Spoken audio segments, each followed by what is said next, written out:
হুজুরদের কাছে আমরা বক্তব্য শুনবো আমাদের সামনে যে দিনগুলি আসছে সেই দিনগুলির কথা। বিগত দিনের কথা অনেকেই বলেছে, অনেক কিছু শুনেছি। আমি শুধু একটি, আসলে আমরা রাজনীতি করি তো নাকি? আমরা যারা এখানে উপস্থিত হয়েছি আমরা বাংলাদেশ জাতীয়তাবাদী দলের আদর্শের রাজনীতি করি, ঠিক কিনা বলেন? আমরা বিএনপি রাজনীতি করি।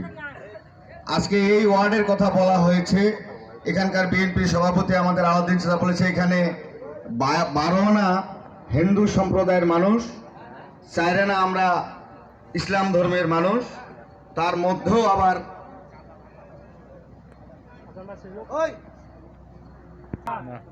আমি একটু শুধু আজকে, যদিও আমি এটা আমার দায়িত্ব না, জেলা নেতৃবৃন্দ আছে, তারপর আমি অনুমতি জেলা আপনাকে অনুমতি করতে চাই।